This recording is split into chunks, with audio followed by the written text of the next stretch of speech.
আমি বাঁচতে চাই, আমাকে বাঁচান।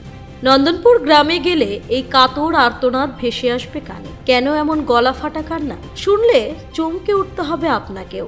গঙ্গারামপুর থানা থেকে প্রায় 7 কিলোমিটার দূরে নন্দনপুর গ্রাম। নন্দনপুর গ্রামের বাসিন্দা যুগল বিশ্বাস, স্ত্রী সুমিত্রা বিশ্বাস সহ 2 ছেলে অভিজিৎ ও ইন্দ্রজিৎ বিশ্বাসকে নিয়ে তাদের সংসার। যুগল পেশায় শ্রমিক হলেও সুখের সংসার ছিল তার। অভিজিৎও একটি ফার্মাসিস্টের দোকানে কাজ করে বাবাকে সহযোগিতা করছিলেন, কিন্তু 2021 সালের যুগলের পরিবারের ওপর যেন আকাশ ভেঙে পড়ে।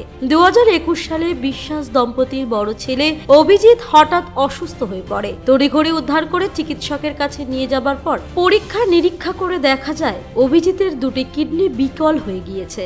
ছেলেকে বাঁচাতে সংসারের ঘটি বাটি বিক্রি করে দিয়ে যুগল বাবু চিকিৎসা করাতে বেঙ্গালুরুতে নিয়ে যান, কিন্তু কিডনির চিকিৎসার জন্য প্রচুর অর্থের প্রয়োজন হয়। মাঝপথে ফিরে আসতে হয় তাদের।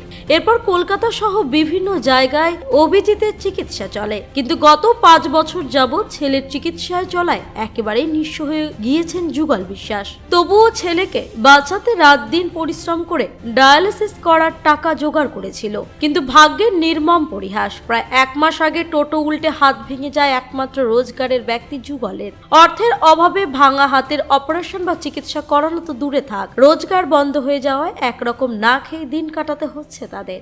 দিনের পর দিন না খেতে পেয়ে শরীর রুগ্ন হয়ে গিয়েছে, চলাচলের শক্তি হারিয়ে ফেলে মা সুমিত্রাও। বিশ্বাস দম্পতির ছোট ছেলে ইন্দ্রজিৎ বিএ পাশ করার পর বিএড করেছে, কিন্তু কোনো কাজ জোটেনি। এতে একদিকে কাজ না জোটার যেমন হতাশা, অপরদিকে দাদার ও বাবার চিকিৎসা করার টাকার রোজগারের দুশ্চিন্তায় সেও অসুস্থ হয়ে পড়েছে। স্বামী সহ 2 যুবক ছেলেকে এ নিয়ে অসহায় হয়ে পড়েছে সুমিত্রা দেবী।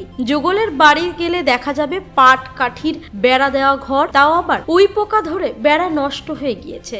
আর এই উই পোকা ধরা বেড়ার ফাঁক থেকে প্রায় 27 বছর বয়সী অভিজিতের আর্তনাদ ভেসে আসে, আমি বাঁচতে চাই, আমাকে বাঁচান। পেটে খিদে থাকলেও তা কোনো দুঃখ বা কারো প্রতি রাগ নেই যুগল ও সুমিত্রা দেবীর। তারা চায় ছেলেকে বাঁচাতে। শত ছিদ্র ভাঙা টিনের ছাউনিতে দাঁড়িয়ে ছেলেকে বাঁচাতে সরকারি এবং সহৃদয় ব্যক্তিদের সাহায্যের দাবি তুলেছেন তিনি। আমাদের চ্যানেলে প্রতিবেদনটি দেখার পর যদি কোনো সহৃদয় ব্যক্তি সাহায্যের হাত বাড়িয়ে দিতে চান এবং অভিজিৎকে বাঁচাতে এগিয়ে আসেন, তাহলে এই নম্বরে যোগাযোগ করতে পারেন। নম্বরটি হলো 6294518883। 4 বছর ধরে কিডনির সমস্যা।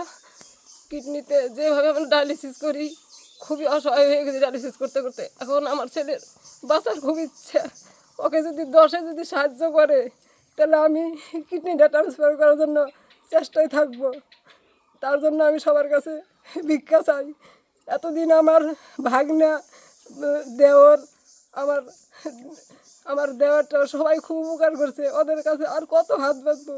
আপনারা খুব করবেন, দয়া করে জানি আমার ছেলের জন্য একটু ভিক্ষা চাই 10-এর কাছে। যদি কিডনিটা আমরা পাল্টে দিতে পারি, এইটাই আমি সাহায্য চাই 10-এর কাছে। আপনার নাম কি?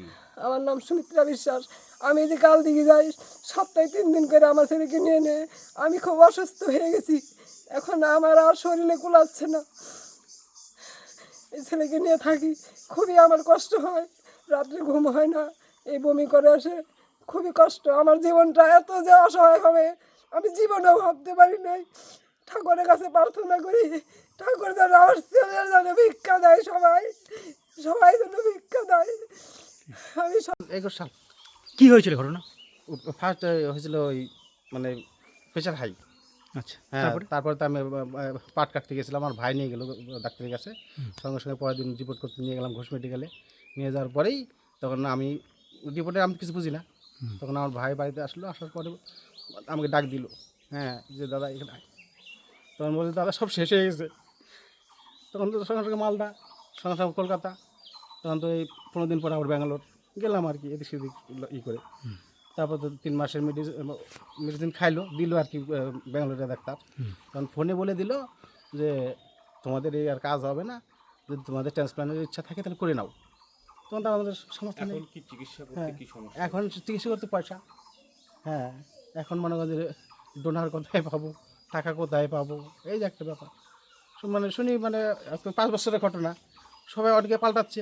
এখানে যে মশার একটা গ্রামের লোক পাল্টাল, 30 লাখ না 40 লাখ টাকা খরচ হয়েছে, তাহলে সেটা বললাম কোথায় পাবো? আমার হচ্ছে 1000 টাকা পুঁজি নেই। আপনি কি চাইছেন? হ্যাঁ, তখন আমি চাইছি যে জনগণের কাছে, মানে পশ্চিমবাংলায় এই ভারতবাসীর তো প্রচুর লোক, যদি 1 টাকা 2 টাকা করে দেয় মনে হয় 30 লাখ 40 লাখ টাকা উঠতে টাইমে লাগবে না। এটি আমার অনুরোধ। হ্যাঁ, যে আমার ছেলের শেষ চিকিৎসা করার মৃত্যু দেখি, কিন্তু মানে বিনা চিকিৎসায় কী করে বাপ হয়ে আমি সেটা সহ্য করবো আর কি। এটাই আমার জনগণের কাছে অনুরোধ। আপনার নাম কি? যুগল বিশ্বাস, গ্রাম নন্দনপুর, পোস্ট নন্দনপুর, থানা গঙ্গারামপুর, জেলা দক্ষিণ দিনাজপুর। গঙ্গারামপুর থেকে অমিত মোহন্তের রিপোর্ট, কুলিক নিউজ।